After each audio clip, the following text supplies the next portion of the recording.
Ders 1. Görünüm ve davranışı gözlemlemek. Görünüşleri veya davranışları hakkında özel bir şey fark ettiniz mi?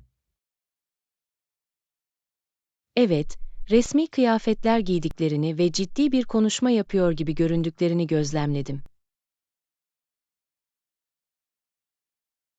Bu ilginç.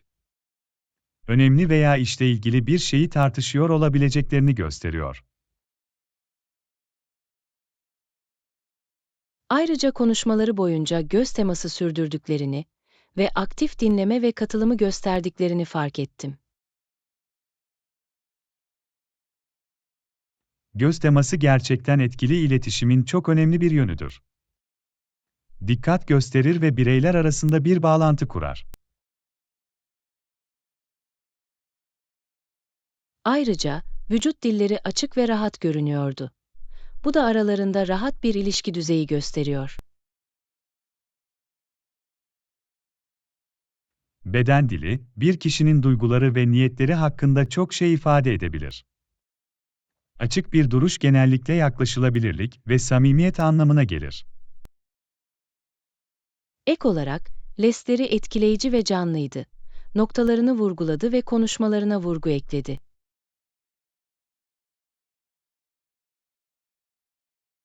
Hareketler, görsel ipuçları sağlayarak ve sözlü mesajlara netlik katarak iletişimi geliştirebilir.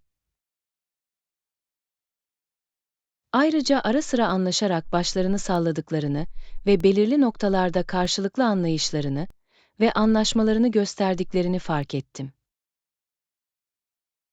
Başını sallamak, anlaşmayı veya onaylamayı iletmenin sözlü olmayan bir yoludur. Aynı sayfada olduklarını gösterir. Öte yandan, ölçülü tonlarda konuştuklarını ve sırayla konuştuklarını, birbirlerinin görüşlerine saygı gösterdiklerini gözlemledim. Sakin bir şekilde konuşmak ve konuşmak sırayla, etkili iletişim ve aktif dinlemenin işaretleridir.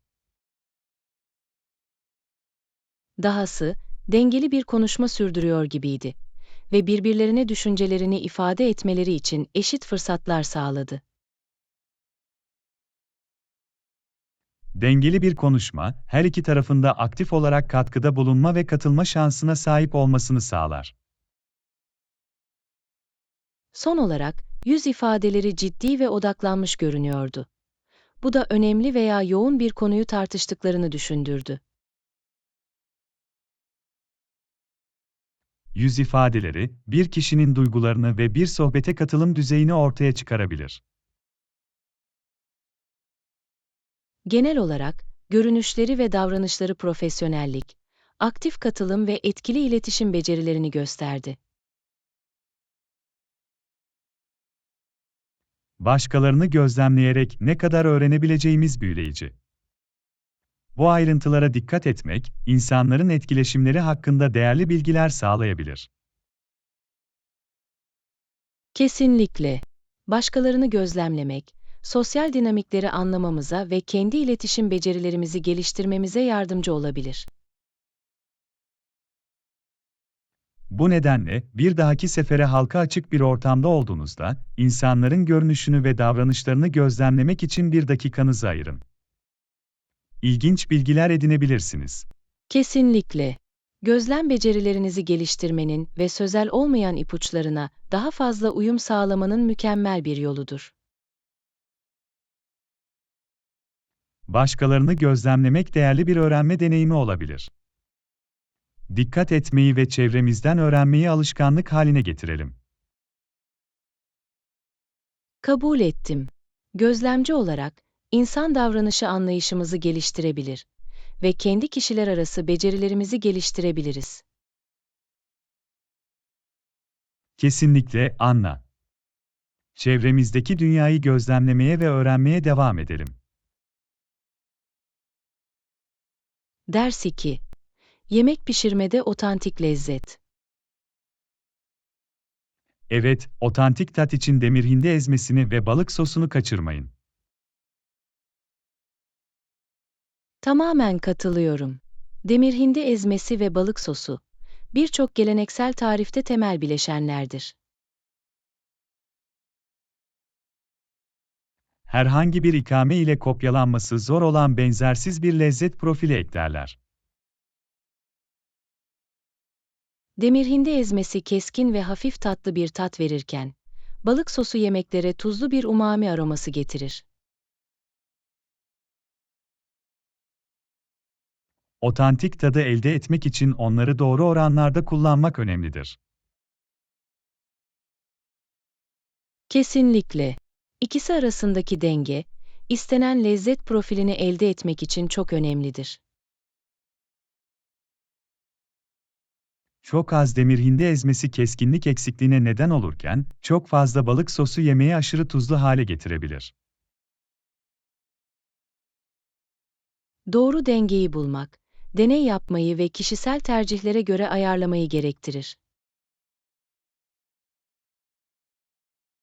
Farklı demir hindi ezmesi ve balık sosunun yoğunluğunun değişebileceğini belirtmekte fayda var, bu nedenle tatmak ve buna göre ayarlamak iyidir.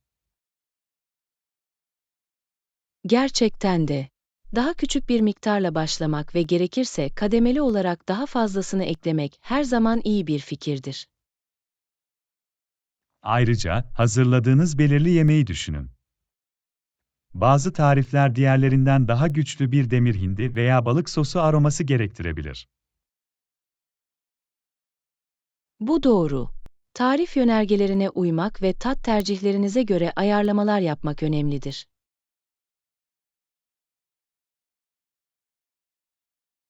Diğer bir ipucu, en iyi sonuçlar için yüksek kaliteli demir hindi ezmesi ve balık sosu kullanmaktır. Yüksek kaliteli malzemeler, yemeğin genel tadı ve orijinalliğinde önemli bir fark yaratabilir. Kesinlikle. Otantik ve lezzetli bir lezzet elde etmek istiyorsanız, bu malzemelerin kalitesinden ödün vermeyin. Oranlardan veya ne kadar kullanacağınızdan emin değilseniz, her zaman güvenilir tariflere başvurabilir veya deneyimli aşçılardan rehberlik alabilirsiniz. Bu harika bir öneri. Bu bileşenlerle deneyime sahip diğerlerinden öğrenmek paha biçilmez olabilir. Gerçekten de. Demir hindi ezmesi ve balık sosu kullanma sanatında ustalaşmanıza yardımcı olacak içgörüler ve ipuçları sağlayabilirler. Bu nedenle, otantik bir tat hedeflerken demir hindi ezmesini ve balık sosunu kaçırmayın. Birçok lezzetli yemeğin kilit unsurlarıdır. Kesinlikle. Bu malzemeleri kucaklayın ve mutfak kreasyonlarınıza getirdikleri zengin ve çeşitli lezzetleri keşfedin. En sevdiğiniz yemeklerde demir hindi ezmesi ve balık sosunun mükemmel dengesini deneme ve keşfetme yolculuğunun tadını çıkarın. Mutlu yemekler ve mutfak maceralarınız lezzetli ve otantik lezzetlerle dolu olsun. Teşekkür ederim Anna. Yemek pişirme çabalarımızda demir hindi ezmesi ve balık sosunun harikalarının tadını çıkaralım. Ders 3. Popüler bir noktada konaklama planlaması. Önceden konaklama. Popüler bir yer, bu yüzden iyi bir fikir. Kesinlikle. Konaklamayı önceden planlamak ve rezerve etmek bizi son dakika stresinden kurtarabilir ve müsaitlik sağlayabilir. Ayrıca, popüler destinasyonlar sınırlı seçeneklere sahip olma eğilimindedir. Bu nedenle erken rezervasyon yapmak bize tercih ettiğimiz konaklama yerimizi güvence altına almak için daha iyi bir şans Ayrıca, verir. mevcut en iyi fırsatları veya özel teklifleri araştırmak ve bulmak için bir fırsattır. Bu doğru. Önceden rezervasyon yaparak fiyatları karşılaştırabilir ve herhangi bir indirim veya promosyondan yararlanabiliriz. Ek olarak, önceden planlama yapmak, ihtiyaçlarımıza ve tercihlerimize uygun konaklama yerini bulmak için konum, olanaklar ve incelemeler gibi faktörleri göz önünde bulundurmamızı sağlar. Farklı konaklama yerlerinde kalmanın kalitesi ve deneyimleri hakkında fikir edinmek için diğer gezginlerin yorumlarını okuyabiliriz. Konaklama seçerken bütçemizi göz önünde bulundurmak ve uygun fiyat ve konfor arasında bir denge bulmak çok önemlidir. Kesinlikle. Konaklama için fazla harcama yapmadan seyahatimizden en iyi şekilde yararlanmak istiyoruz. Önceden rezervasyon yapmanın bir diğer avantajı da sağladığı gönül rahatlığıdır. Konaklamamızın halledildiğini bilerek seyahatimizin diğer yönlerine odaklanabiliriz. Gerçekten de. Belirsizliği ortadan kaldırır ve güzergahımızı daha güvenli planlamamızı sağlar. Ancak iptal politikalarının ve rezervasyonların değiştirilmesi veya iptal edilmesiyle ilgili olası ücretlerin farkında olmanız önemlidir. Kesinlikle. Beklenmedik masraflardan kaçınmak için herhangi bir rezervasyon yapmadan önce hüküm ve koşulları dikkatlice incelemeliyiz. Planlarımızın değişmesi durumunda konaklama rezervasyonlarımızda esnekliğe sahip olmak faydalı olabilir. Bu nedenle, daha yumuşak iptal politikalarına sahip seçenekleri göz önünde bulundurmaya değer. Bu iyi bir nokta. Özellikle seyahat planlarımız değişebiliyorsa, esneklik kullanışlı olabilir. Son olarak, oda konumu veya özel olanaklar gibi belirli isteklerimiz veya tercihlerimiz varsa, doğrudan konaklama birimine ulaşmanız önerilir. İhtiyaçlarımızı ileterek deneyimimizi kişiselleştirmek, konaklamamızı iyileştirebilir ve daha keyifli hale getirebilir. Özetle, önceden konaklama rezervasyonu yapmak popüler yerleri ziyaret ederken akıllıca bir karardır. Kolaylık, daha iyi seçenekler ve gönül rahatlığı sunar. Kesinlikle, Anna. Seyahatimizi unutulmaz kılmak için önceden plan yapalım ve konaklamamızı güvence altına alalım. Daha fazla aynı fikirde olamazdım John. Bu proaktif yaklaşımı benimseyerek, sorunsuz ve keyifli bir seyahat deneyimi sağlayabiliriz. Öyleyse, konaklamamızı önceden araştırmaya ve rezervasyon yapmaya başlayalım. Seyahat planlama sürecimizde önemli bir adımdır. Kesinlikle. Konaklamalarımız sıralanarak, popüler bir destinasyonda inanılmaz bir macerayı dört gözle bekleyebiliriz. Değerli bilgiler için teşekkür ederim Anna. Konaklamamızı önceden planlayarak seyahat planlarımızı başarılı hale getirelim. Ders 4. Kırtasiye alışverişi. Hey, son zamanlarda kırtasiye için alışveriş mi yapıyorsun? Evet, sevimli ve işlevsel kırtasiye malzemeleri arıyordum. Farklı seçenekleri keşfetmek ve tarzımıza ve ihtiyaçlarımıza uygun kırtasiye malzemeleri bulmak her zaman heyecan vericidir. Kesinlikle. Kırtasiye, çalışma alanımıza veya çalışma alanımıza bir kişilik dokunuşu katabilir. Ayrıca, doğru kırtasiye malzemesine sahip olmak üretkenliği artırabilir ve görevleri daha keyifli hale getirebilir. Notlarımı ve çizimlerimi daha canlı hale getirmek için bazı renkli kalemlere ve kalemlere bakıyorum. Kulağa eğlenceli geliyor. Bir renk katlaması eklemek, çalışmayı veya projeler üzerinde çalışmayı daha ilgi çekici hale getirebilir. Ayrıca rahat bir yazma deneyimi için kalın, pürüzsüz kağıda sahip kaliteli bir defter arıyordum.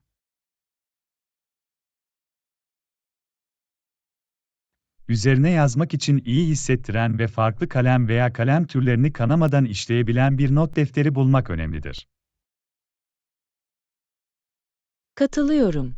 Kağıdın kalitesi, genel yazma veya çizim deneyiminde önemli bir fark yaratabilir.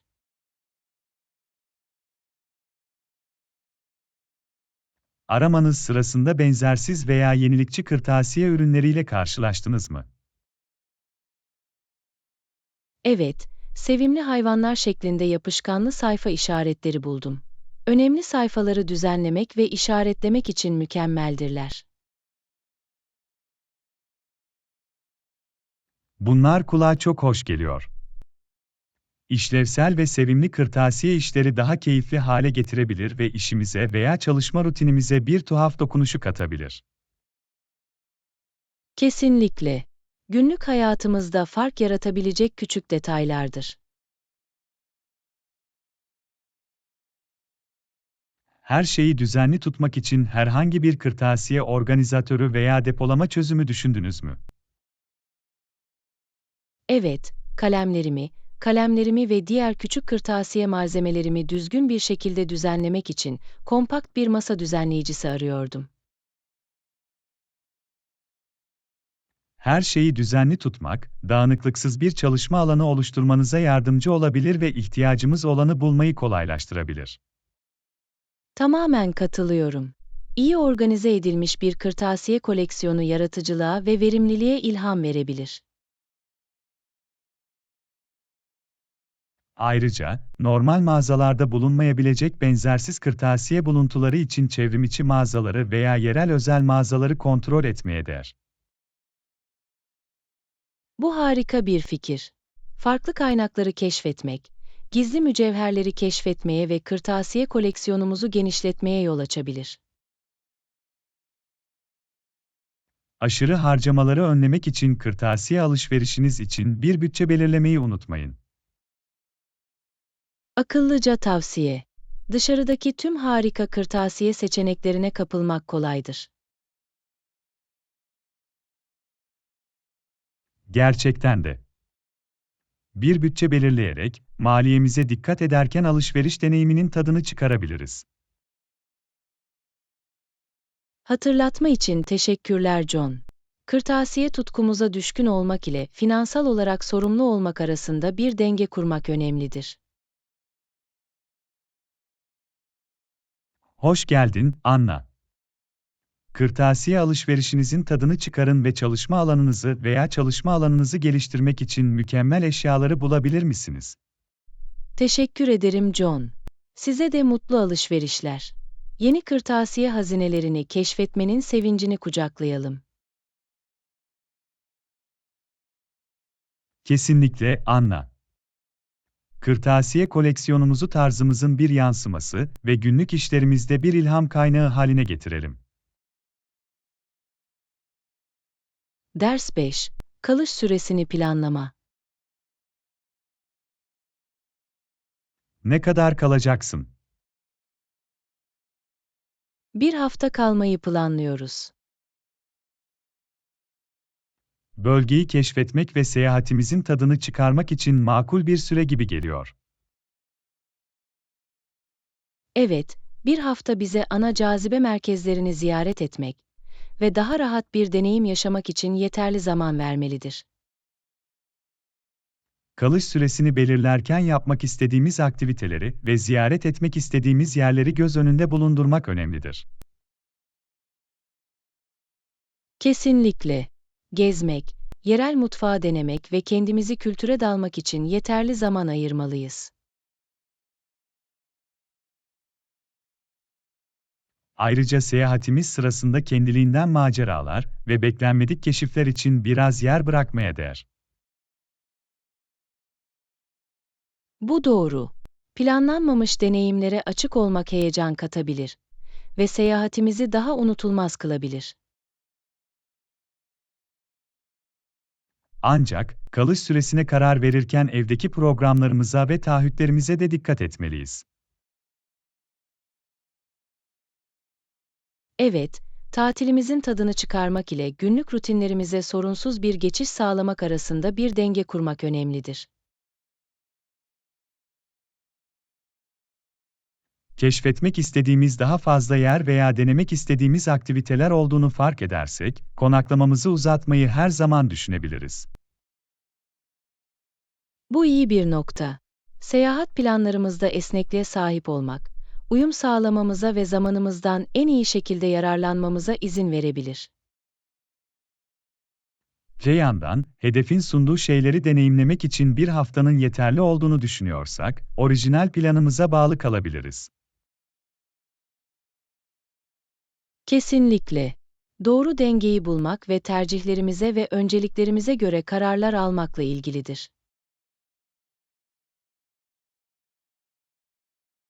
Dikkate alınması gereken bir diğer faktör de uçuşların ve konaklamaların mevcudiyetidir. İstediğimiz seyahat tarihlerinde herhangi bir sınırlama veya kısıtlama olup olmadığını kontrol etmeliyiz. Evet, son dakika sorunlarından kaçınmak için konaklamamız boyunca uçuşların ve konaklamaların hazır olmasını sağlamak çok önemlidir. Ek olarak, ziyaret etmeyi planladığımız süre boyunca hava koşullarını araştırmak iyi bir fikirdir. Buna göre hazırlanmamıza ve faaliyetlerimizden en iyi şekilde yararlanmamıza yardımcı olabilir. Bu doğru. Hava durumunun farkında olmak, paketleme seçimlerimize rehberlik edebilir ve açık hava etkinliklerini daha etkili bir şekilde planlamamıza yardımcı olabilir. Son olarak, bütçemizi ve belirli bir süre kalmanın toplam maliyetini aklımızda tutmalıyız. Konaklamamızın süresi ile finansal kaynaklarımız arasında bir denge bulmak önemlidir. Kesinlikle. Seyahatimizin planladığımız bütçemiz dahilinde kalmasını ve mali durumumuzu zorlamadığından emin olmak istiyoruz. Yani tüm bu faktörleri göz önünde bulundurarak bir hafta seyahatimiz için iyi bir başlangıç noktası gibi geliyor. Gerekirse her zaman ayarlayabiliriz. Katılıyorum John. Bir hafta boyunca plan yapalım ve yol boyunca olasılıklara açık kalalım. Kalış süresini tartıştığınız için teşekkür ederim Anna. İyi planlanmış ve keyifli bir yolculuk sağlamak için bu konuşmaları yapmak önemlidir. Hoş geldin, John. Sizinle seyahat planlarını tartışmak her zaman bir zevktir. Bir haftalık maceramızdan en iyi şekilde yararlanalım. Kesinlikle, Anna. İşte yeni deneyimler ve değerli anılarla dolu harika bir hafta. Ders 6. İngilizce öğrenme ipuçları. Bir süredir İngilizce okuyorum. Bu etkileyici. İngilizce becerilerimi geliştirmek için bana bazı ipuçları verebilir misiniz? Tabii ki. Bir ipucu, mümkün olduğunca İngilizce konuşma pratiği yapmaktır. Ana dili konuşanlarla sohbet etme veya dil değişim programlarına katılma fırsatları bulun. Kulağa etkili geliyor. Düzenli konuşmak akıcılığı artırmaya ve güven oluşturmaya yardımcı olabilir. Kesinlikle. Diğer bir ipucu da kendinizi filmler, TV şovları ve müzik gibi İngilizce medyaya kaptırmaktır. Dinlemeyi anlama ve kelime dağarcığını genişletmeye yardımcı olur. Günlük rutinime daha fazla İngilizce medyasını dahil ettiğimden emin olacağım. Öğrenmenin keyifli bir yolu gibi geliyor. Kesinlikle öyle. Ek olarak, İngilizce kitapları, makaleleri ve haberleri okumak okuma becerilerinizi geliştirebilir ve sizi farklı yazma stillerine maruz bırakabilir. Kelime dağarcığımı genişletmek ve anlamamı geliştirmek için daha fazla İngilizce materyal okumaya başlayacağım. Bu harika bir fikir. Bir başka yararlı ipucu da İngilizce yazma pratiği yapmaktır. Sizi ilgilendiren konularda günlük tutarak veya kısa makaleler yazarak başlayabilirsiniz. Düzenli yazmak kesinlikle düşüncelerimi İngilizce olarak ifade etmede daha rahat olmama yardımcı olacaktır. Kesinlikle. Dil bilgisi ve cümle yapınız üzerinde çalışmak da faydalıdır. Size yardımcı olacak birçok çevrimiçi kaynak ve gramer alıştırması vardır. Dil bilgisi pratiğine odaklanmak için her gün biraz zaman ayıracağım. Net iletişim için gereklidir. Başka bir ipucu, yeni kelimeler ve ifadeler öğrenerek kelime dağarcığınızı genişletmektir. Öğrenmeyi daha etkileşimli ve eğlenceli hale getirmek için bilgi kartlarını veya kelime dağarcığı uygulamalarını kullanın. Her gün birkaç yeni kelime öğrenmeyi alışkanlık haline getireceğim. Güçlü bir kelime dağarcığı oluşturmak, genel dil becerilerimi geliştirecektir. Bunu duymak harika. Ek olarak, hata yapmaktan korkmayın. Hatalar öğrenme sürecinin bir parçasıdır ve büyümenize ve gelişmenize yardımcı olurlar. Bunu hatırlayacağım.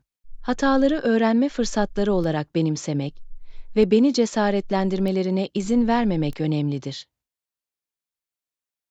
Kesinlikle. Son olarak, sizin için işe yarayan bir çalışma rutini bulun ve ona bağlı kalın. Tutarlılık dil öğreniminde anahtardır. Bir çalışma programı oluşturacağım ve İngilizce öğrenmeyi günlük bir alışkanlık haline getireceğim. Tutarlılık istikrarlı bir şekilde ilerlememe yardımcı olacaktır. Bu harika bir yaklaşım, Anna. Motive olmayı ve İngilizce öğrenme yolculuğunun tadını çıkarmayı unutmayın. Bu değerli ipuçlarını paylaştığınız için teşekkür ederim John. Bunları uygulamaktan ve İngilizce becerilerimde gelişmeler görmekten heyecan duyuyorum. Hoş geldin, Anna. Bağlılığınız ve bu ipuçlarıyla İngilizce öğrenme yolculuğunuzda mükemmel olacağınızdan hiç şüphem yok. İyi şanslar. Teşekkür ederim John. Desteğiniz benim için çok şey ifade ediyor. Dil öğrenme çabalarımızda birbirimizi desteklemeye devam edelim. Kesinlikle, Anna. Birlikte dil becerilerimizde büyük ilerleme kaydedebiliriz. Ders 7. Hesap verebilirlik ve hedef belirleme. Hedeflerinizden birinin sizi sorumlu tutmasını düşündünüz mü? Bu harika bir fikir. Beni sorumlu tutacak birine sahip olmak, yolda kalmama gerçekten yardımcı olabilir. Kesinlikle yapar.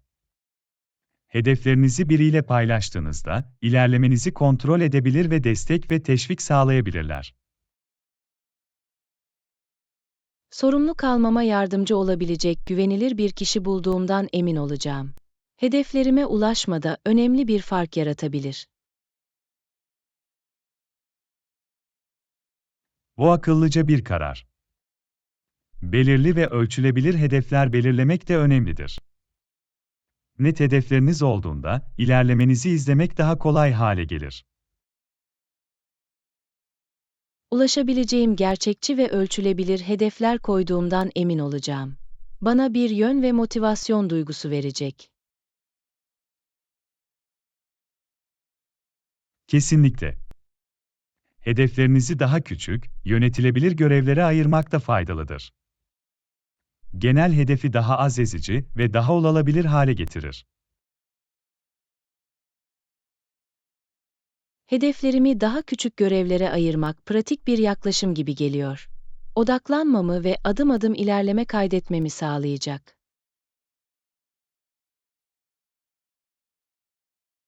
Bu doğru.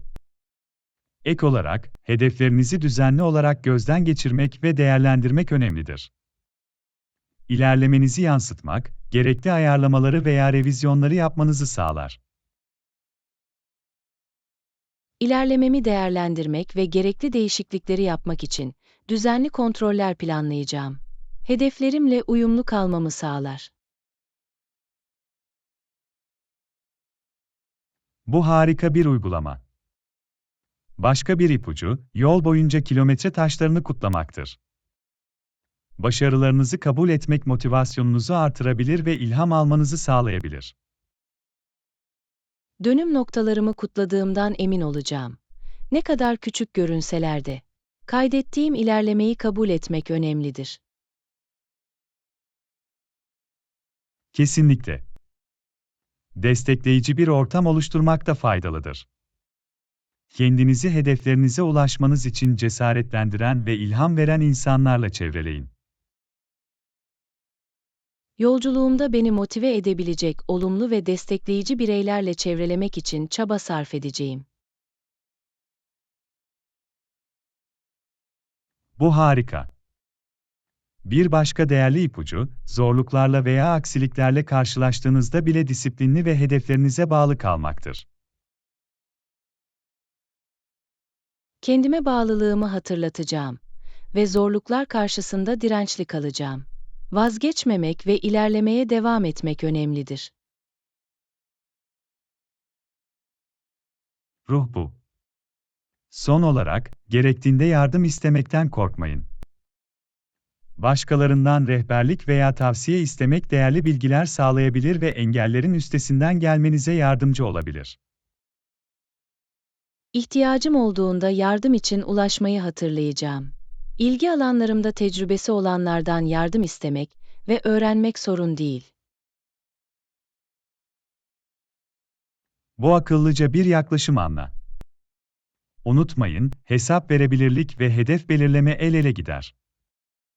Bu stratejileri uygulayarak dikkat çekici sonuçlar elde edebilirsiniz. Teşekkürler John. Bu değerli bilgileri paylaştığınız için. Bunları kendi hedef belirleme yolculuğuma uygulamaktan heyecan duyuyorum. Hoş geldin, Anna. Kararlılığınız ve bu ipuçlarıyla hedeflerinize doğru önemli ilerleme kaydedeceğinizden şüphem yok. İyi şanslar. Teşekkür ederim John. Desteğiniz ve cesaretlendirmeniz için teşekkür ederim. Hedeflerimize doğru çalışırken birbirimize ilham vermeye devam edelim. Kesinlikle, Anna. Birlikte harika şeyler başarabiliriz. Ders 8. Öz bakım ve disiplini dengelemek. Kendime bakmak önemlidir ama bazen doğru dengeyi bulmak için mücadele ediyorum. Anlıyorum.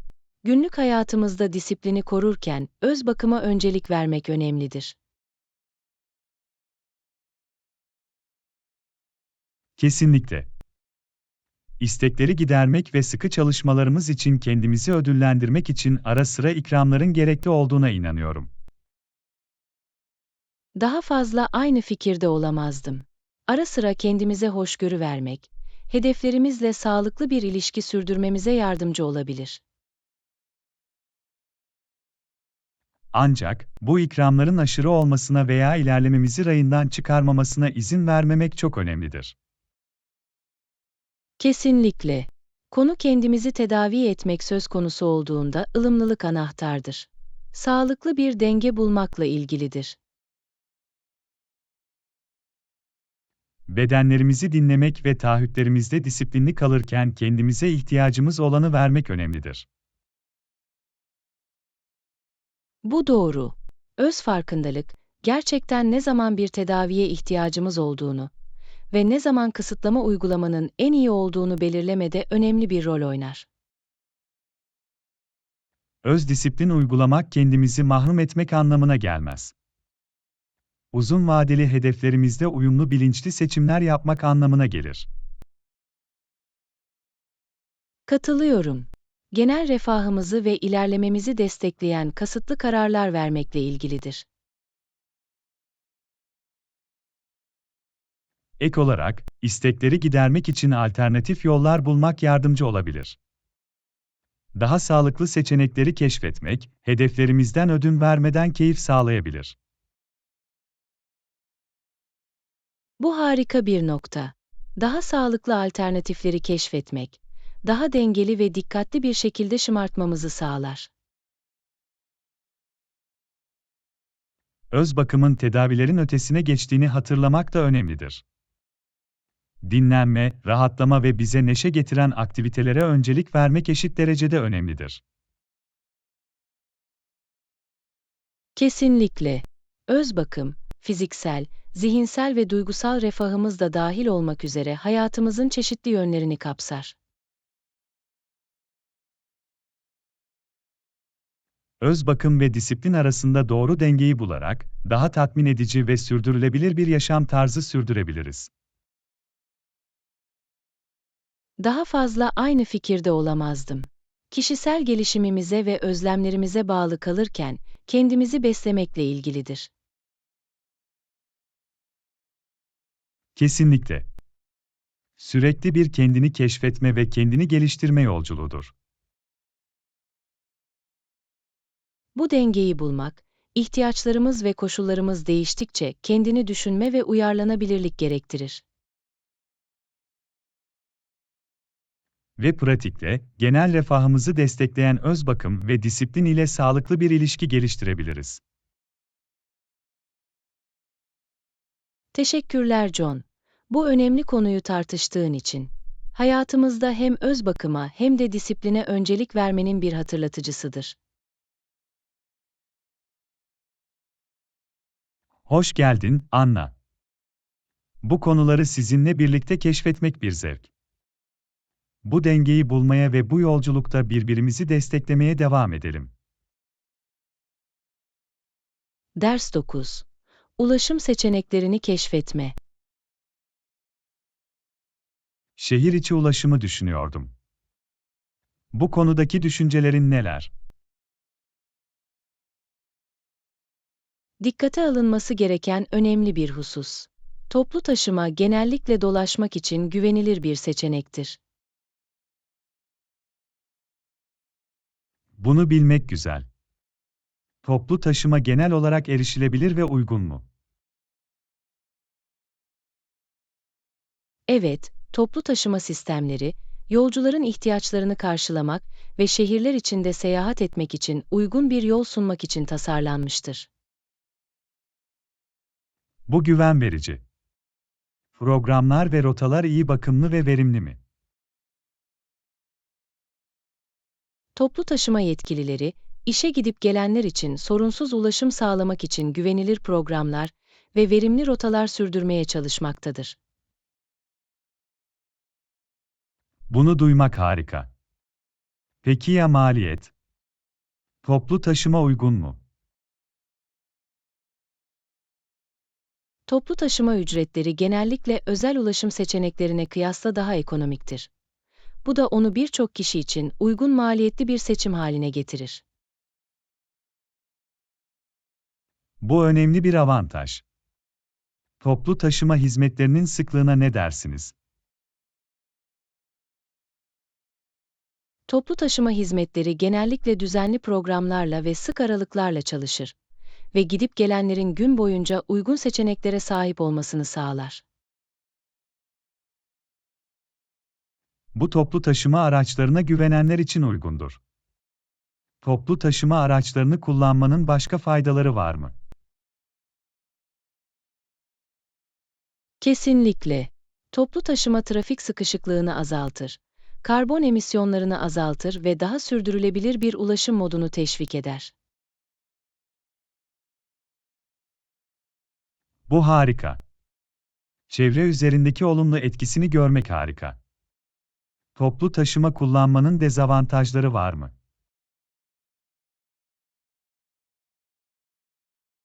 Toplu taşıma genellikle güvenilir olsa da, şehre bağlı olarak yoğun saatlerde ara sıra gecikmeler veya aşırı kalabalık olabilir. Bu anlaşılabilir bir durum. Buna göre plan yapmak ve biraz tampon zaman ayırmak önemlidir. Toplu taşımacılığa alternatif var mı? Evet, bisiklet, yürüyüş veya araç paylaşımı hizmetleri gibi esneklik sunan ve daha kısa mesafeler veya özel ihtiyaçlar için uygun olabilecek alternatifler vardır. Bunu bilmek güzel. Farklı tercihlere ve koşullara hitap eden seçeneklere sahip olmak harika.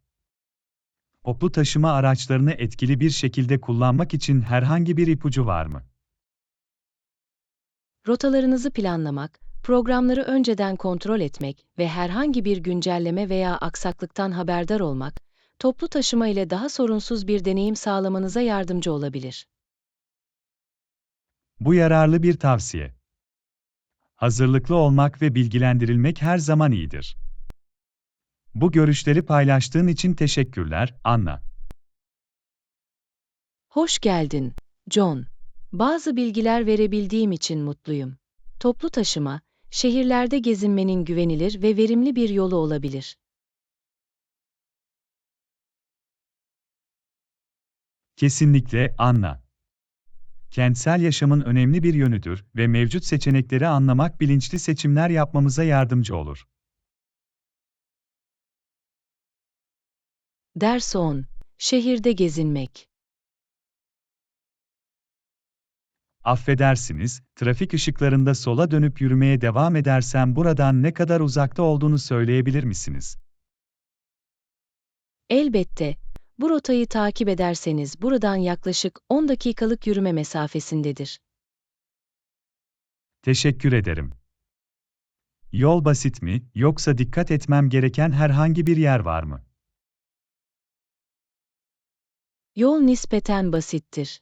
Ancak, yolda büyük bir çeşmenin ve bir parkın yanından geçeceksiniz. Bu işe yarar.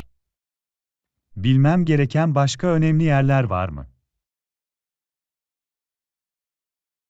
Yol boyunca önemli simge yapıları arasında ek referans noktaları olarak hizmet verebilecek bir kitapçı ve bir kafe bulunmaktadır. Bunu bilmek güzel. Herhangi bir büyük kavşağı geçmem gerekecek mi? Hayır, herhangi bir büyük kavşağa geçmenize gerek kalmayacak. Hedefinize ulaşana kadar düz devam edin. Mükemmel. Yürümemeye karar verirsem toplu taşıma seçenekleri var mı? Evet, toplu taşımayı tercih ediyorsanız, yakınlarda sizi doğrudan gideceğiniz yere götürebilecek bir otobüs durağı var. Bu çok uygun. Bunu bir alternatif olarak aklımda tutacağım. Alan yayalar için güvenli midir? Evet, bölge genellikle bakımlı kaldırımlar ve yaya geçitleri ile yayalar için güvenlidir.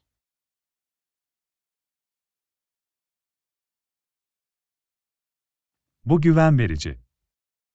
Bilgiyi takdir ediyorum. Düşünebileceğim başka yollar var mı?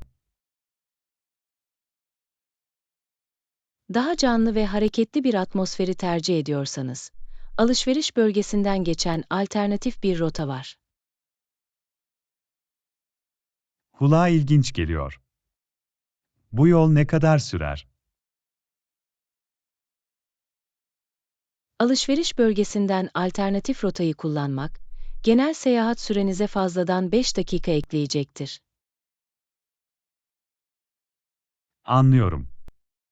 Seçeneklere sahip olmak iyidir. Bu detayları paylaştığın için teşekkürler, Anna. Hoş geldin, John.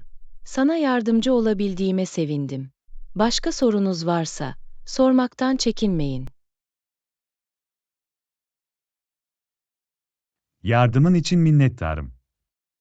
Talimatlarınızı takip edeceğim ve şehri keşfedeceğim. İyi günler, Anna. Ders 11. Meksika mutfağını keşfetmek.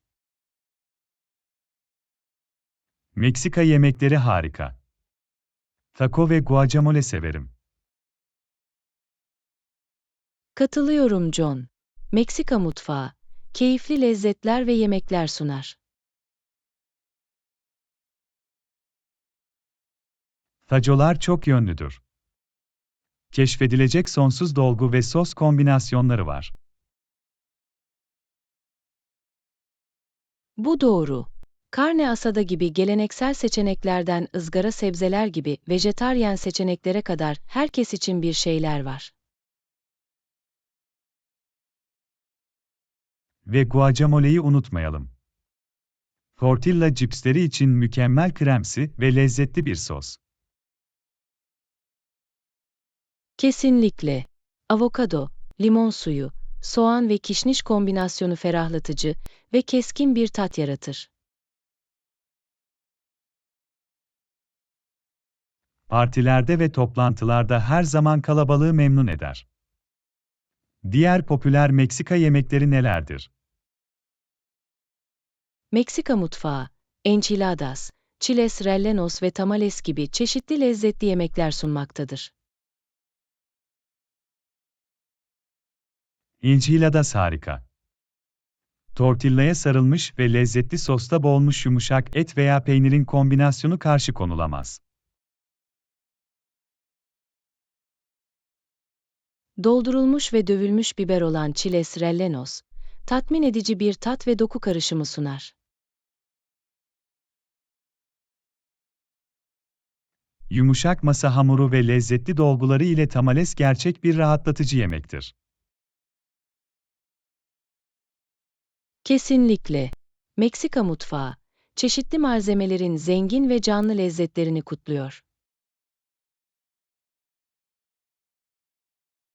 Horchata ve margarita gibi Meksika içeceklerinin de tadını çıkarıyorum. Yiyeceklerin lezzetlerini mükemmel bir şekilde tamamlarlar. Horchata, tarçınla demlenmiş tatlı pirinç sütü ile ferahlatıcı bir seçimdir. Margaritas klasik ve popüler bir kokteyldir.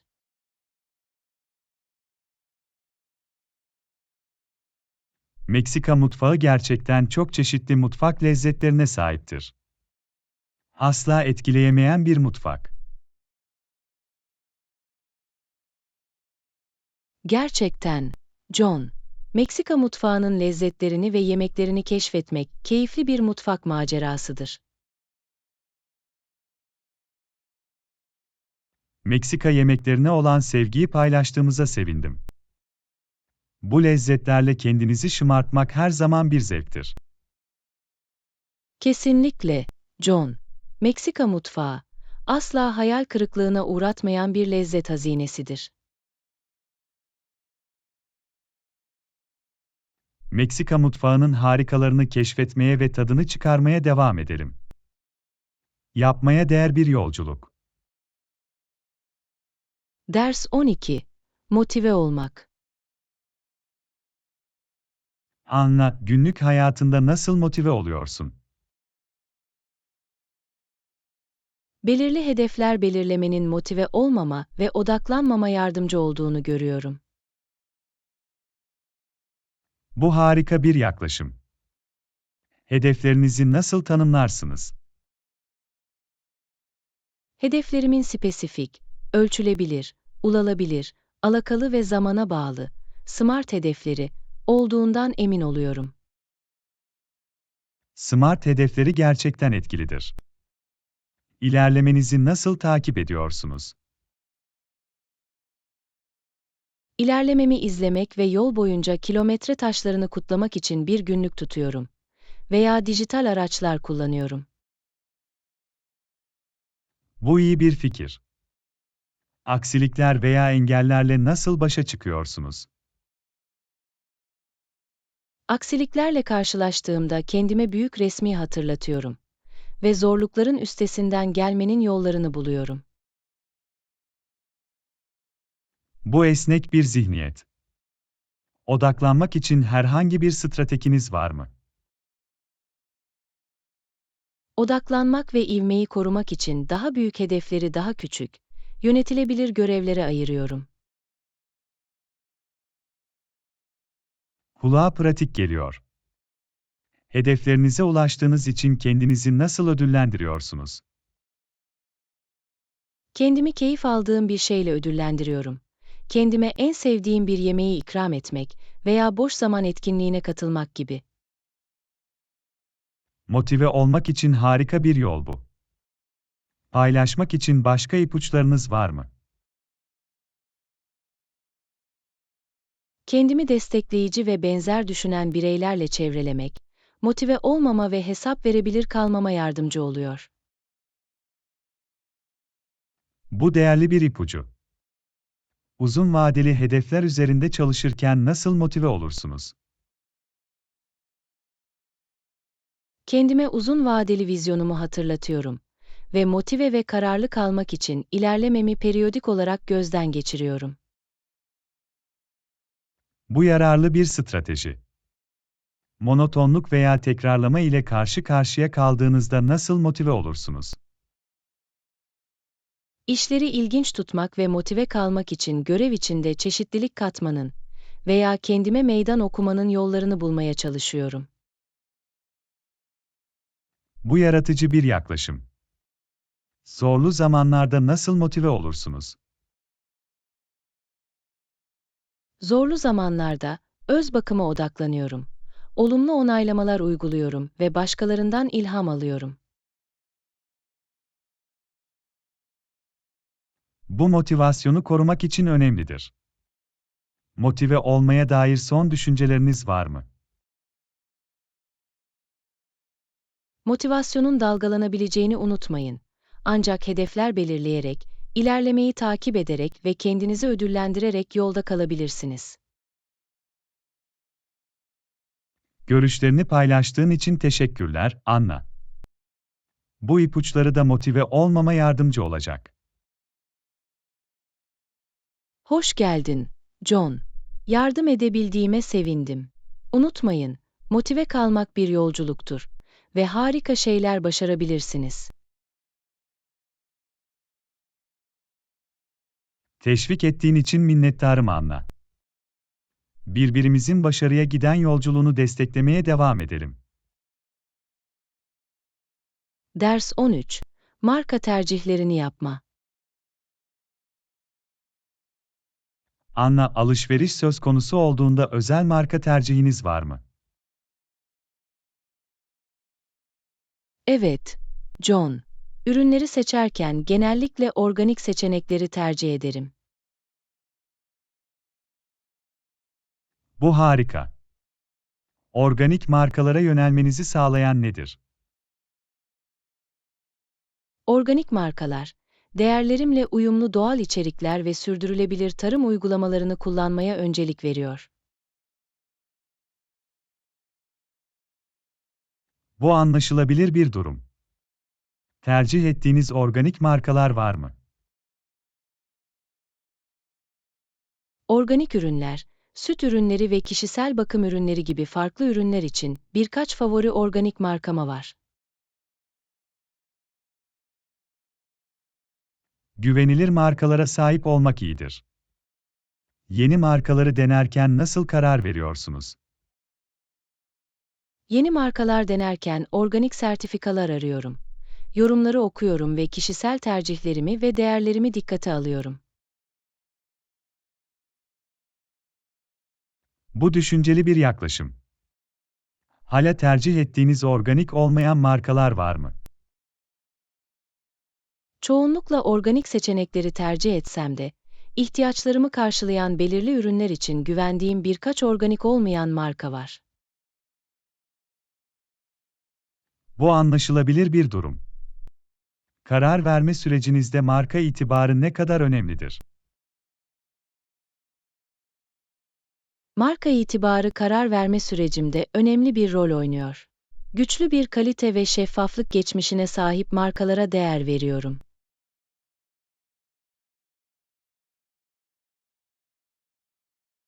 O akıllıca. Marka seçerken fiyat ve kullanılabilirlik gibi faktörleri göz önünde bulunduruyor musunuz? Fiyat ve kullanılabilirlik de önemli faktörlerdir. Kalite, satın alınabilirlik ve erişilebilirlik arasında bir denge bulmaya çalışıyorum. Bu pratik bir yaklaşımdır. Yeni markalar veya ürün seçenekleri hakkında nasıl bilgi sahibi olursunuz? Çevrimiçi araştırmalar, güvenilir kaynaklardan gelen öneriler ve endüstri trendleri hakkında güncel kalarak haberdar oluyorum. Bu işe yarar. Bilgi için güvendiğiniz belirli kaynaklar veya platformlar var mı? Bilgi için genellikle tüketici inceleme web sitelerine, sağlık ve zindelik yayınlarına ve sosyal medya platformlarına güveniyorum. Bu çok yönlü bir yaklaşım. Marka tercihleri hakkında son düşünceleriniz var mı?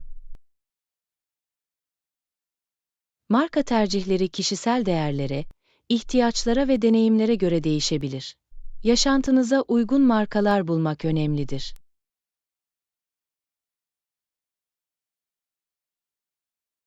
Bu değerli bir bakış açısı. Görüşlerini paylaştığın için teşekkürler, Anna.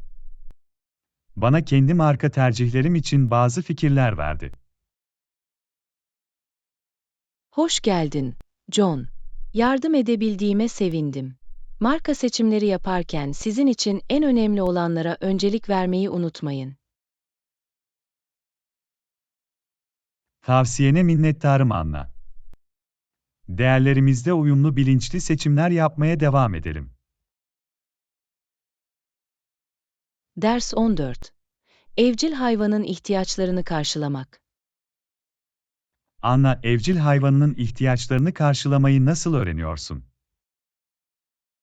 Evcil hayvanınızın ihtiyaçlarına bağlıdır. Ancak rehberlik için çevrimiçi eğitimleri deneyebilirsiniz. Bu iyi bir öneri.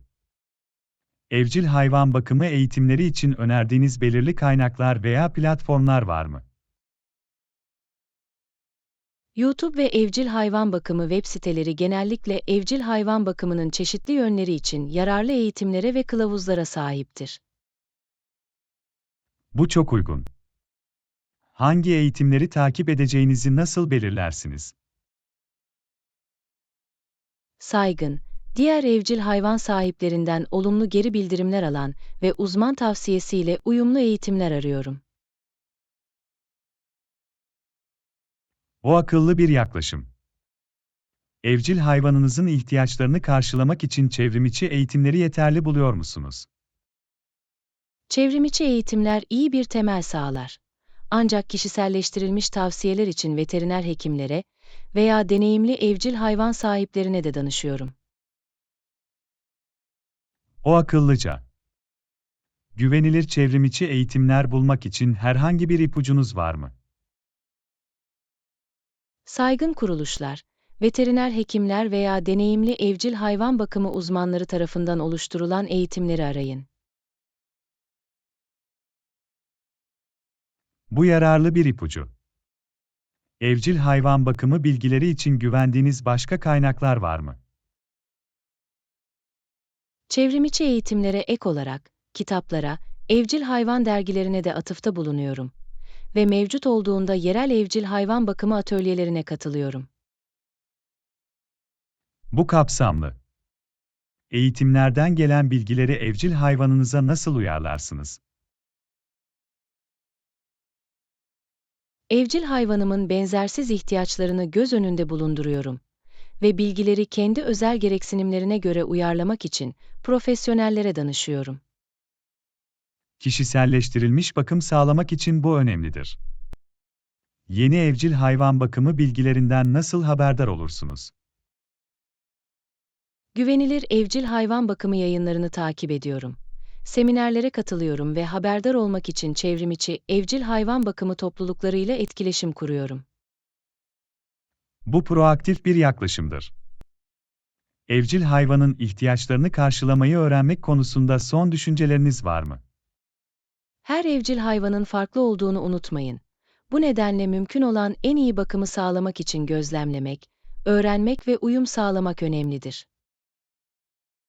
Bu değerli bir bakış açısı. Görüşlerini paylaştığın için teşekkürler, Anna. Kendi evcil hayvan bakımı yolculuğum için bana bazı fikirler verdi. Hoş geldin, John. Yardım edebildiğime sevindim. Unutmayın, evcil hayvanınızın ihtiyaçlarını karşılamayı öğrenmek sevgi ve özenle dolu sürekli bir süreçtir. Tavsiyene minnettarım, Anna. Öğrenmeye ve tüylü arkadaşlarımıza en iyi bakımı sağlamaya devam edelim. Ders 15. İhtiyacınız olan her şeyi bulmak. Anna, mağazada ihtiyacın olan her şeyi bulmayı başardın mı? Evet, neyse ki, her şey stoktaydı. Alışveriş listemde her şey var. Bu harika. Bir alışveriş listesi oluştururken hiçbir öğeyi kaçırmadığınızdan nasıl emin olursunuz?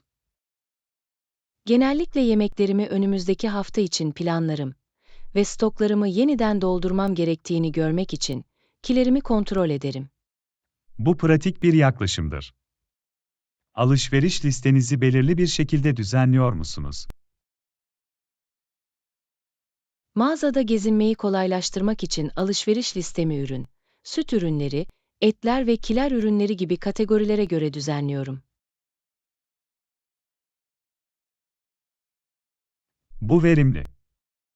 Listenizdeki bir ürün stokta yoksa bunu nasıl ele alırsınız? Bir ürün stokta yoksa, alternatifler arayabilir veya bir dahaki sefere alışverişe gittiğimde tekrar kontrol etmek için bir not alabilirim. Bu uyarlanabilir. Evde alışveriş listenizi unutmamanızı nasıl sağlarsınız? Genellikle alışveriş listemin dijital bir kopyasını telefonumda tutarım veya kolayca erişilebilir olması için bir alışveriş listesi uygulaması kullanırım. O akıllıca bir fikir. Dürtülü satın almaya nasıl direnir ve alışveriş listenize sadık kalırsınız? Odaklanmaya ve kendime bütçemi ve ihtiyacım olan belirli öğeleri hatırlatmaya çalışıyorum. Gereksiz satın alımlardan kaçınmama yardımcı oluyor. Bu disiplinli. İhtiyacınız olan her şeye sahip olduğunuzdan emin olmak için ne sıklıkla market alışverişine gidersiniz? Genellikle taze ürünler ve diğer temel ihtiyaçları stoklamak için haftada bir market alışverişine giderim. Bu iyi bir program. Alışveriş listenizdeki bir öğeyi unutursanız bunu nasıl idare edersiniz? Bir öğeyi unutursam, ya sahip olduklarımla idare ederim ya da önemli bir şeyse mağazaya geri dönerim. Bu becerikli. İhtiyacınız olan her şeyi bulmak için son düşünceleriniz var mı? İhtiyacınız olan her şeye sahip olduğunuzdan emin olmak için önceden plan yapmak, düzenli kalmak ve alışveriş yaparken uyarlanabilir olmak önemlidir. Bu değerli bir tavsiye. Görüşlerini paylaştığın için teşekkürler, Anna. Alışveriş rutinimi geliştirmek için bana bazı fikirler verdi. Hoş geldin, John. Yardım edebildiğime sevindim. Unutmayın, hazırlık ve organizasyon market alışverişini sorunsuz bir deneyim haline getirebilir. Görüşün için minnettarım, Anna. Dikkatli alışveriş yapanlar olmaya devam edelim ve market gezilerimizden en iyi şekilde yararlanalım. Ders 16. Başarıya giden yolda başarısızlığı kucaklamak. Anna, başarısızlığın başarının bir parçası olduğunu unutma. Korkmayın, onu bir öğrenme fırsatı olarak kucaklayın. Konsepti anlıyorum John. Ama hedeflerime ulaşamayacağımdan endişelenmekten kendimi alamıyorum. Endişelenmek doğaldır, Anna, ama aksiliklerin ve başarısızlıkların büyüme ve başarıya giden basamaklar olduğunu unutmayın. Sanırım haklısın. Hedeflerinize ulaşmama korkusuyla kişisel olarak nasıl başa çıkıyorsunuz? Endişeli hissettiğimde kendime başarısızlığın kalıcı olmadığını hatırlatırım. Öğrenmek, uyum sağlamak ve ilerlemeye devam etmek için bir fırsattır. Bu sahip olunması gereken olumlu bir zihniyet. Aksiliklerle karşılaştığınızda motivasyonu nasıl korursunuz? Uzun vadeli vizyonuma odaklanarak ve hedeflerimi daha küçük, ulaşılabilir adımlara ayırarak motive oluyorum. Beni kararlı ve hareketli tutuyor. Bu pratik bir yaklaşımdır. Bir başarısızlıktan sonra geri dönmek için herhangi bir stratejiniz var mı? Bir başarısızlıktan sonra neyin yanlış gittiğini düşünmek ve analiz etmek için zaman ayırıyorum. Daha sonra gerekli ayarlamaları yapıyorum ve öğrendiğim dersleri geliştirmek için kullanıyorum. Bu, aksiliklerle başa çıkmanın proaktif bir yoludur. Ya hedeflerinizin peşinde tekrarlanan başarısızlıklarla karşılaşırsanız? Tekrarlanan başarısızlıklarla karşılaşırsam, yaklaşımımı yeniden değerlendiririm, mentorlardan veya uzmanlardan rehberlik alırım ve hedeflerime ulaşmak için alternatif yollar keşfediyorum. Bu uyarlanabilir ve esnektir. İlerledikçe hedefleri yeniden değerlendirmek ve ayarlamak ne kadar önemlidir. Hedeflerimizi periyodik olarak yeniden değerlendirmek ve ayarlamak çok önemlidir. Hayat dinamiktir ve özlemlerimiz yol boyunca gelişebilir veya değişiklik gerektirebilir. Bu mantıklı. Başarısızlıklardan kaynaklanabilecek kendinden şüphe duymanın üstesinden nasıl gelirsiniz? Güçlü yönlerime odaklanarak, küçük zaferleri kutlayarak ve kendimi destekleyici ve cesaret verici insanlarla çevreleyerek kendinden şüphe duymanın üstesinden geliyorum. Bu güçlendirici. Hedeflere ulaşmama korkusunun üstesinden gelmek için son düşünceleriniz var mı? Unutmayın Anna, başarı yalnızca belirli bir sonuca ulaşmakla tanımlanmaz. Bu bir büyüme, dayanıklılık ve sürekli iyileştirme yolculuğudur. Bilgelik sözlerin için teşekkür ederim John. Başarısızlığı bir basamak olarak kucaklamaya ve hedeflerimin peşinden gitmeye devam edeceğim. Hoş geldin, Anna. Potansiyelinize inanıyorum ve başarıya giden yolda herhangi bir engelin üstesinden gelebileceğinizi biliyorum. Senin inancın benim için çok şey ifade ediyor John. Birbirimizi destekleyelim ve önümüze çıkan zorlukları kucaklayalım. Kesinlikle, Anna.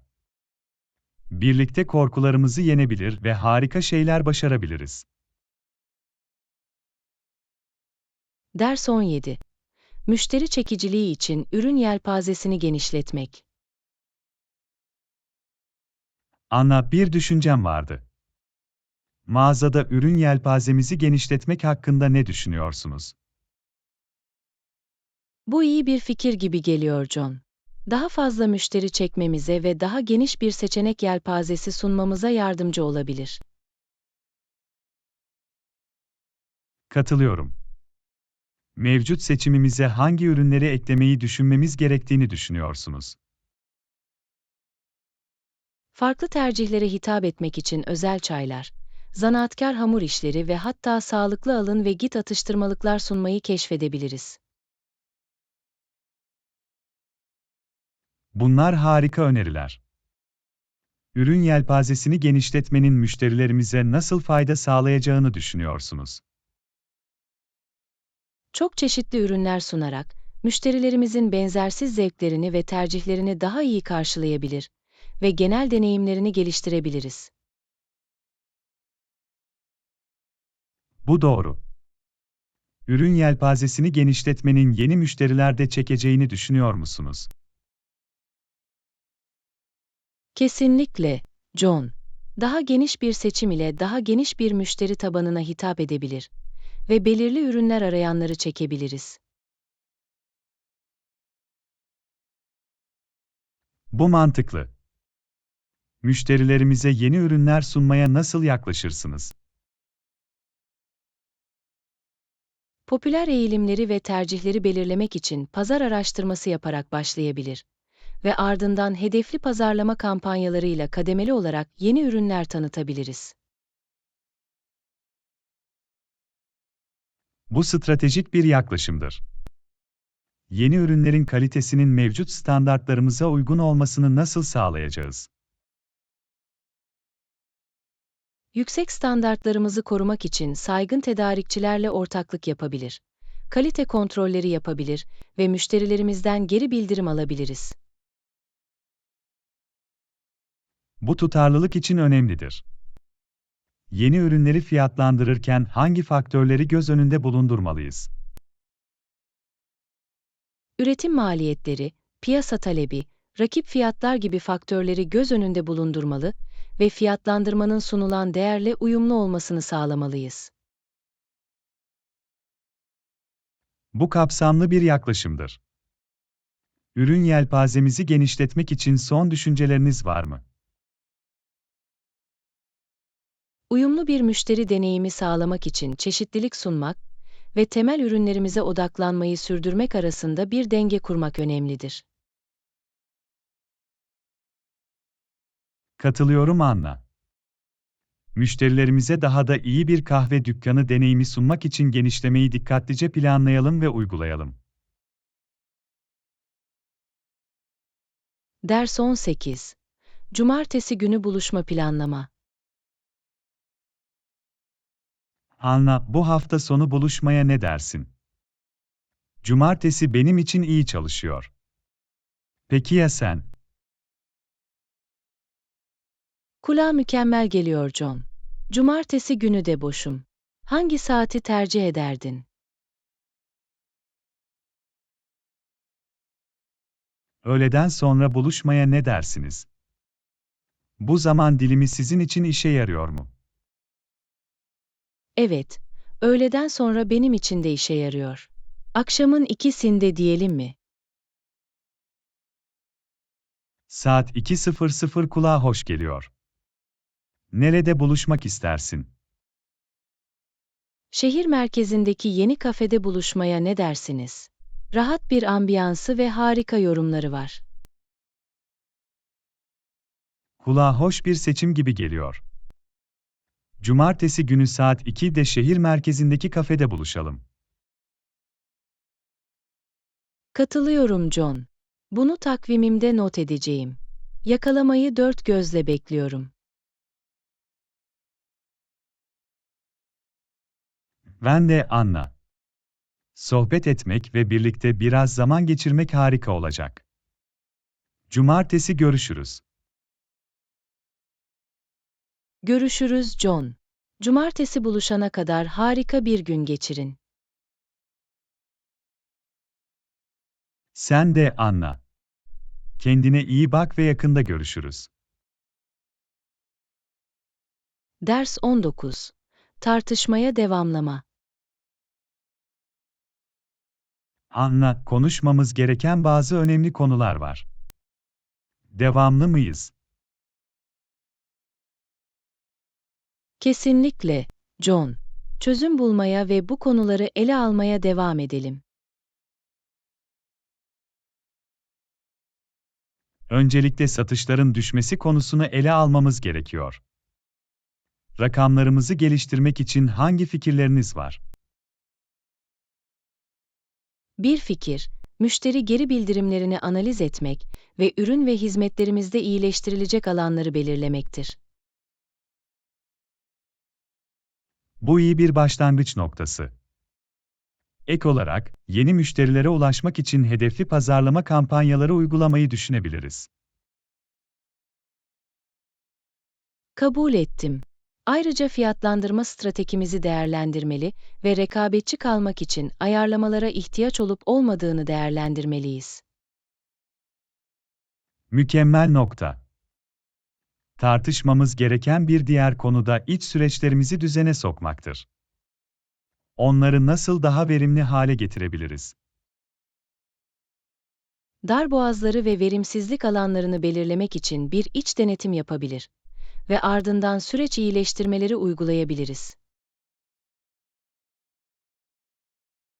Bu proaktif bir yaklaşımdır. Verimliliği artırmak için açık iletişimi ve departmanlar arası işbirliğini de teşvik etmeliyiz. İşbirliği anahtardır. Daha sonra çalışanların moralini ele almamız gerekiyor. Daha olumlu bir çalışma ortamı nasıl yaratabiliriz? Takım oluşturma faaliyetleri düzenleyebilir, çalışanların başarılarını tanıyabilir ve takdir edebilir ve açık geri bildirim ve destek kültürünü geliştirebiliriz. Bu çabalar morali artırmaya yardımcı olacaktır. Son olarak, müşteri memnuniyetini artırmanın yollarını tartışalım. Hangi fikirlerin var?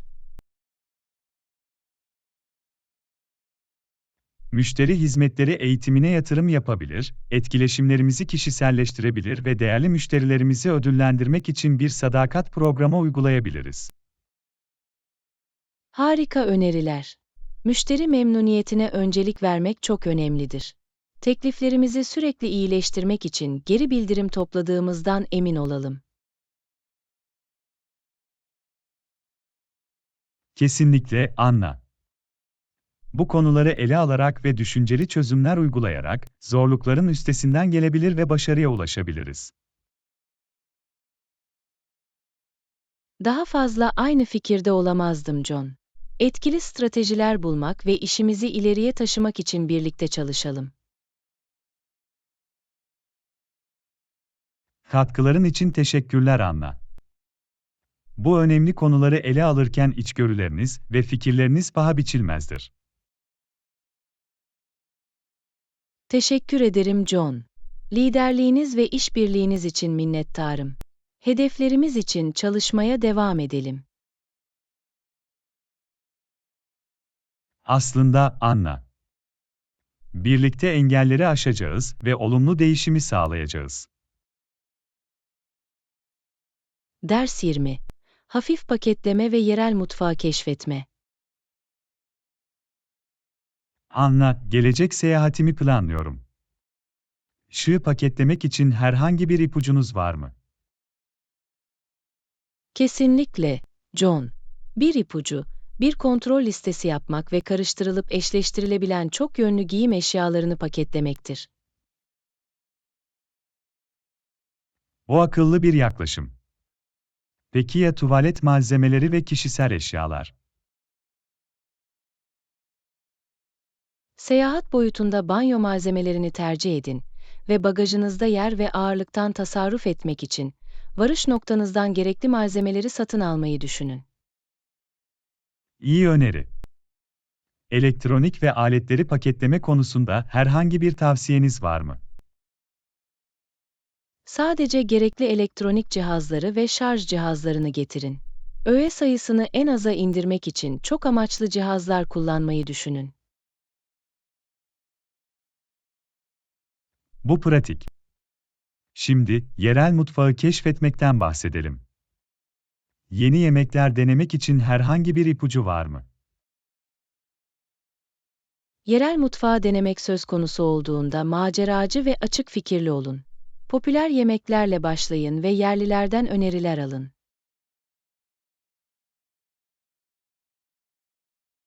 Kulağa heyecan verici geliyor. Otantik yerel restoranlar bulduğumuzdan nasıl emin olabiliriz? Güvenilir kaynaklardan gelen yorumları araştırın ve okuyun. Tamamen turist odaklı işletmeler yerine yerlilerin sıkça ziyaret ettiği restoranları arayın. Bu harika bir ipucu. Gıda güvenliği konusunda almamız gereken herhangi bir önlem var mı?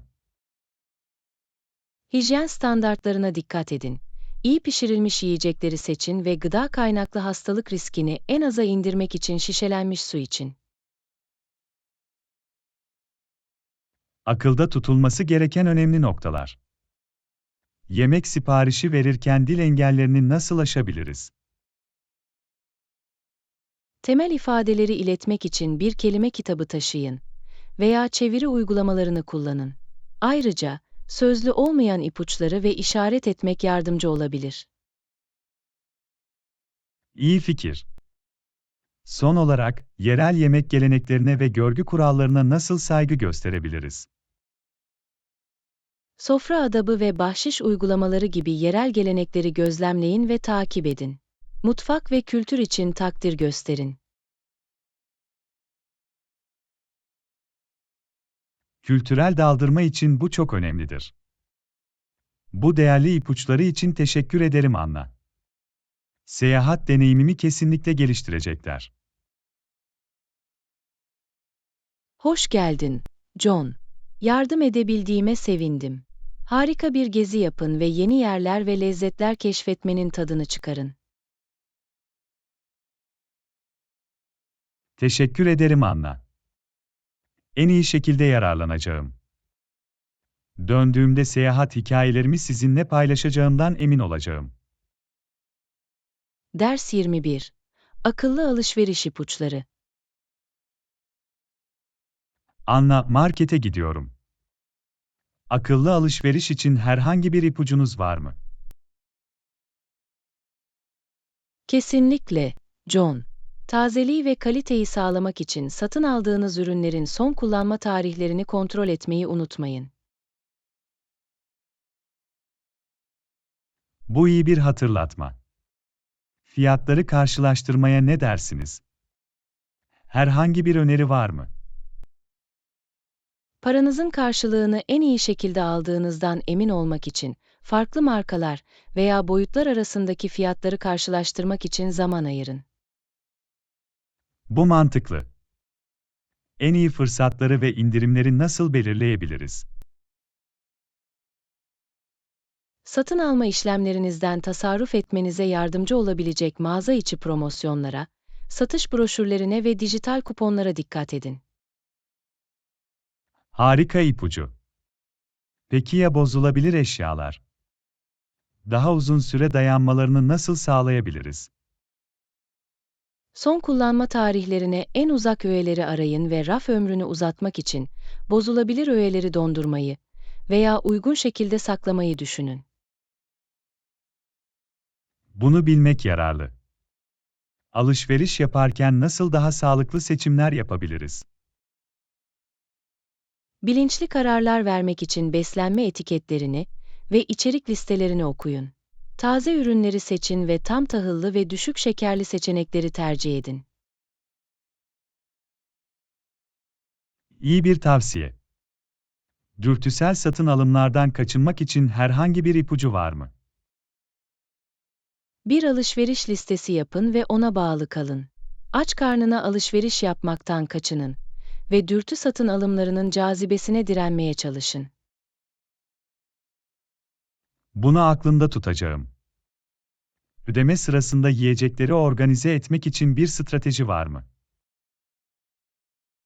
Kasiyerin yiyeceklerinizi taramasını ve paketlemesini kolaylaştırmak için benzer öğeleri konveyör bandında bir araya getirin. Bu pratik bir ipucu. Son olarak, alışveriş yaparken yiyecek israfını nasıl azaltabiliriz? Yemeklerinizi önceden planlayın ve sadece ihtiyacınız olanı satın alın. Boşa gidebilecek bozulabilir eşyaları aşırı satın almaktan kaçının. Akıllıca yaklaşım. Bu değerli alışveriş ipuçlarını paylaştığınız için teşekkür ederiz Anna. Onları kesinlikle mağaza gezim sırasında uygulayacağım. Hoş geldin, John. Yardım edebildiğime sevindim. Mutlu alışverişler ve yiyeceklerinizin tadını çıkarın. Teşekkür ederim Anna. Akıllı alışveriş yaptığımdan ve bilinçli seçimler yaptığımdan emin olacağım. Harika bir gün geçirin. Ders 23. Konuşmacıdan bilgi paylaşımı. Anna, bugün bir konferansa katıldım ve açılış konuşmacısı bazı büyüleyici bilgiler paylaştı. Bunu duymak ister misin? Kesinlikle, John. Açılış konuşmacısının ne hakkında konuştuğunu bilmek istiyorum. Lütfen önemli noktaları benimle paylaşın. Konuşmacı yapay zekanın geleceğini ve çeşitli endüstriler üzerindeki etkisini tartıştı. Gerçekten düşündürücüydü. Kulağa ilgi çekici geliyor John. Yapay zekanın geleceği hakkında bahsedilen bazı önemli noktalar nelerdi? Konuşmacı, ağı geliştirmede etik hususların önemini ve yapay zekanın üretkenliği ve yeniliği artırma potansiyelini vurguladı. Etik düşünceler gerçekten çok önemlidir. Konuşmacı, Adam büyük ölçüde etkilenecek belirli endüstrilerden bahsetti mi? Evet, konuşmacı, yapay zeka gelişmeleri nedeniyle önemli dönüşümler geçirmesi beklenen endüstriler olarak sağlık, finans ve ulaşımı vurguladı. Bunlar gerçekten kilit sektörlerdir. Yapay zekayı uygulamanın zorluklarıyla ilgili paylaşılan herhangi bir içgörü var mıydı? Konuşmacı, veri gizliliği ve güvenliğinin zorluklarının yanı sıra işgücünün değişen teknolojik ortama uyum sağlamak için becerilerini geliştirme ihtiyacını tartıştı. Uyum ve güvenlik hayati önem taşır. Konuşmacı başarılı yapay zeka uygulamaları veya vaka çalışmaları örnekleri verdi mi? Kesinlikle, Anna. Konuşmacı, yapay zekanın başarılı uygulamaları olarak yapay zeka destekli sanal asistanların, kişiselleştirilmiş tıbbın ve otonom araçların örneklerini paylaştı. Bu örnekler yapay zekanın potansiyelini göstermektedir. Konuşmacı AI ile ilgili potansiyel riskleri veya endişeleri tartıştı mı? Evet, konuşmacı, adalet ve şeffaflığı sağlamak için işten yer değiştirme ve sorumlu ağ yönetişimine duyulan ihtiyaç hakkındaki endişeleri ele aldı. Sorumlu yönetim esastır. Bu görüşleri paylaştığın için teşekkürler, John. Aydınlatıcı bir konferans gibi geliyor. Hoş geldin, Anna. Zenginleştirici bir deneyimdi. Bazı bilgileri sizinle paylaşabildiğim için mutluyum. Bunun için minnettarım John. Öğrenmek ve haberdar olmak her zaman değerlidir. Beni güncel tuttuğun için teşekkür ederim. Memnun oldum, Anna. Gelişen teknolojileri birlikte keşfetmeye ve tartışmaya devam edelim. Harika bir gün geçirin.